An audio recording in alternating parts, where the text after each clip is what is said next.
Hi, I'm Rania. Today I will be taking a Foundations 1 and 2 class. Our topic is statistics and probability, and my activity is pegs in the bag. Now, our objective for today is to make a realistic prediction. So for the activity that I have for you guys today, I have brought pegs with me and the plastic bag. I have with me 1, 2, 3, 4. 4 red pegs. Taylor, can you please tell me what colour this peg is using your prior knowledge? Blue. Blue, that is correct. And I've got 1, 2, 3 blue pegs that I'm putting into my bag and 2 white pegs. Now, just so we don't forget, I'll put them up on the board. So we've got 4 red pegs,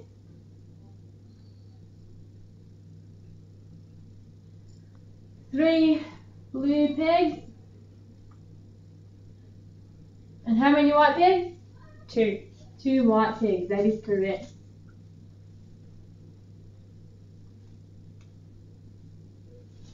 Now Taylor, if I ask you to count how many pegs we just put into the bag so that we know what our total is.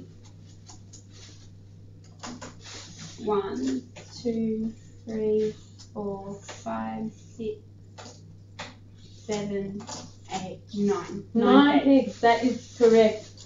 Good girl. I'll put them back in the bag so we can continue. Alright, and Taylor, if I was to ask you the likelihood of me pulling out a teddy bear from this bag, what would the likelihood be? Impossible. There's no teddies in the bag. Oh, that's a good girl. He's trying to trick you. Alright, but can you tell me what the likelihood of me pulling out a white peg from this bag would be? Least likely. Least likely. And why is that? So we've got, I'll write it here, most likely. So we're speaking about the likelihood, then you've got likely, and then you've got unlikely. And you picked unlikely. So can you tell me why you picked unlikely? I picked unlikely because that's the lowest number of certain that colour pegs in the bag. That is correct, because I put 4 red pegs and I put 3 blue pegs and only 2 white pegs in my bag. So the likelihood of me pulling out the white would be unlikely. Could you tell me what the likelihood of me pulling out 3 blue pegs would be? It would be likely. Why is that? Because there's 3 blue pegs in the bag, so it wouldn't be unlikely because that's not the lowest amount of coloured pegs in the bag, but it's not the highest amount of coloured pegs in the bag either. Correct, that is true, because we've got 2 white pegs, which is less than the 3 blue pegs, and we've got more red pegs than blue, so it's only likely. Yes, that's correct. And what about the red pegs? Can you tell me what the likelihood of me pulling out a red peg from this bag would be? Because that's the highest amount of coloured pegs in the bag, I would say most likely. Yes, that is correct. That is absolutely correct. See, if I was to pull out, I pulled out a red because there's more red than there are of the other 2 colours. See, that's correct. Alright. And the reason why I picked this activity is because I thought the students would be familiar with the colours and the pegs, and the activity would be successful as they will understand the idea of likelihood and how different outcomes are possible depending on the numbers that we use of each peg.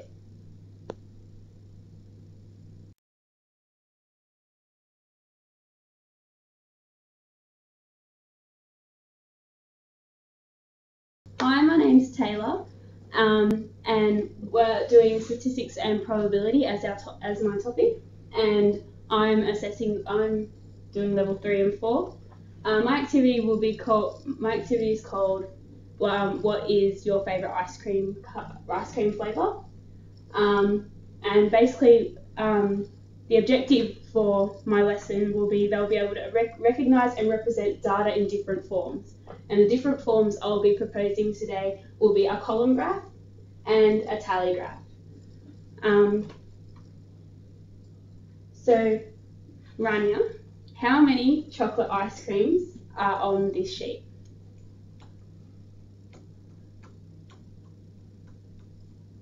13. 13. So what I'm going to get you to do, Rania, is to go 1, 2, 3, 4, 5. 1, 2, 3, 4, 5. So that's 10, 11, 12, 13. So what I'm going to get you to do is the same for strawberry. So how many strawberry ice creams are there on the sheet? 1, 2, 3, 4, 5. 6. 6. So I'll get you to go 1, 2, 3, 4, 5, 6. Now these flavours are represent the number of students in the class. So 6 students in the class like strawberry flavoured ice cream. The next is caramel. How many caramel ice creams are there? 4. 4. So you go 1, 2, 3, 4. And banana? 4. 4. And how many students in the class don't have a favourite ice cream? 2. 2. So this is what a tally graph looks like. And the assumed prior knowledge for this activity is that the students will be able to recognise the colours of the different flavours. So chocolate is brown, strawberry is pink, banana is yellow, and caramel is a light brown. And also counting. So this is reinforcing Rania's previous lesson on basically numbers, being able to count, and also just recognisable objects and stuff. So this is reinforcing foundations level 1 and level 2 knowledge. The next part of the activity is to create a column graph. So with our information that we've already collected, we'll have, so chocolate, there was 13 left. So Rani, would I be able to get you to draw a column graph? Yeah. We're representing our data? Yep.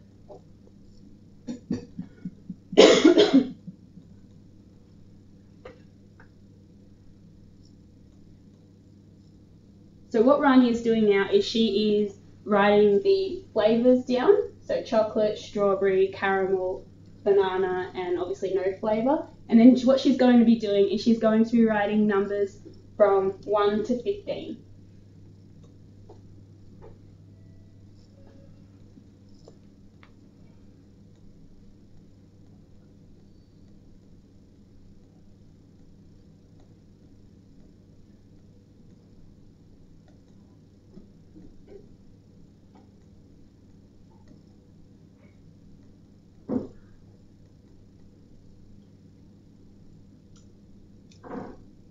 Now, a column graph looks like basically rectangles stretching up all the way to the number of ice creams that there is. So because there's 13, it'll go all the way up to 13. And that's obviously the largest number of favourite ice cream flavours there is in the class. The next is strawberry, and that goes up to 6. And then caramel and banana are the same at 4.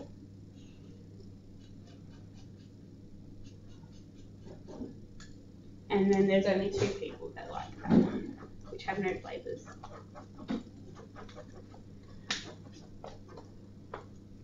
So this is what a column graph looks like, and Booker, this relates to Booker's theory in the Mathematics Victoria University book, and it says that by analysing data, we basically do one of the 4 things, which is we either describe the data, which is what we did while we were collecting it, we summarise it, which is putting it into a tally, compare it, which is what the whole activity is about, or identify relationships.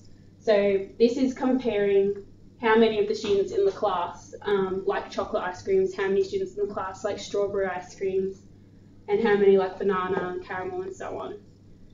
And I think this is a good activity for grade of levels 3 and 4 because it reinforces previous knowledge on numbers and colours and using items that the kids would relate to, like ice creams. And yeah, that's it.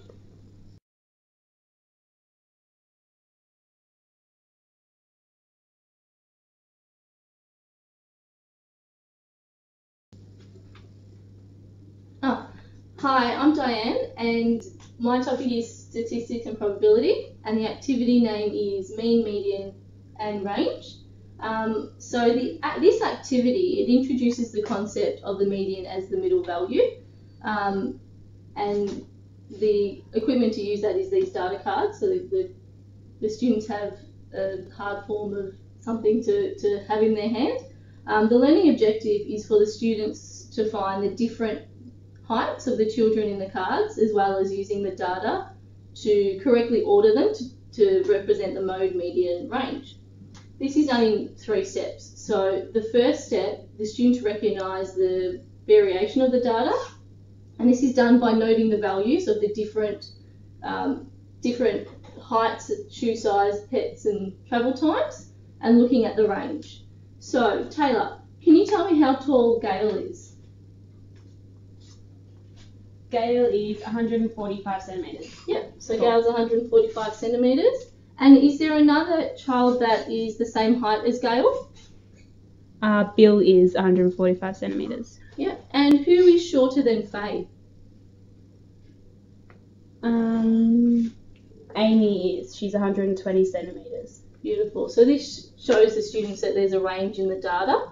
Now the next step is to group the data and look at the patterns and calculate the frequencies using column graphs and various things. So firstly, students look at the data.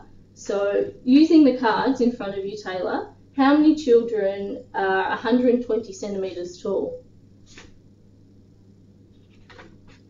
Just one. Just one? Yep. And how many are 125 centimetres tall? None. None? And how about 130? Two. Okay, beautiful.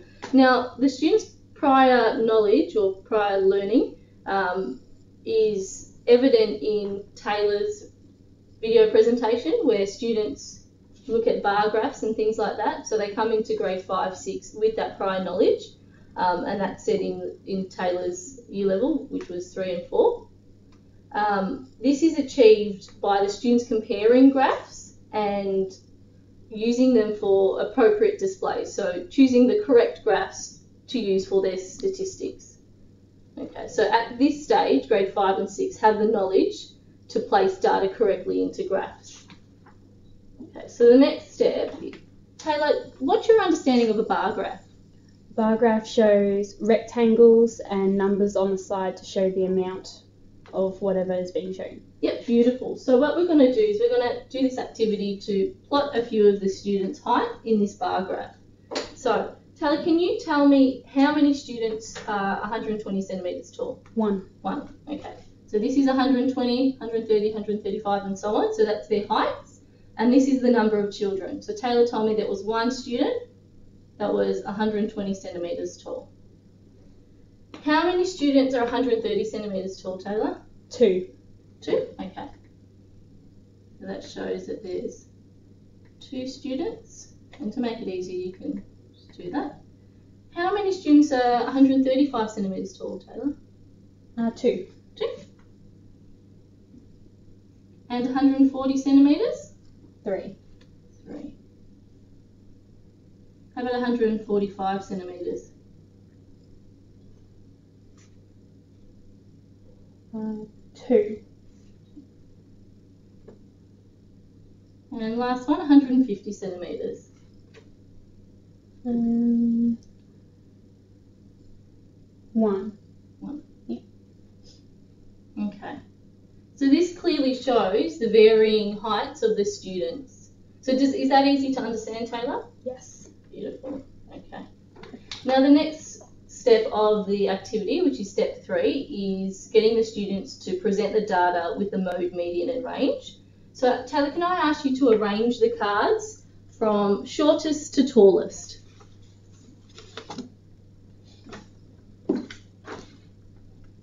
Yep. Beautiful. So can you tell me who is the middle value, so the median? Dave is. Beautiful. How did you know that? Because I counted all the cards and in the middle is Dave. Beautiful. Okay. So this activity caters for students with different preferred abilities, and this is done by the use of charts and cards, so they have the concrete material to visualise all this. This supports Gardner's theory of multiple intelligence, where students use various intelligences to cement their understanding. It also complements Bruner's constructivist theory, where students construct knowledge by comparing new ideas with previous concepts and knowledge, which their previous understanding would be of the bar graphs and various things to plot the data. And that's all I have for today. Thank you.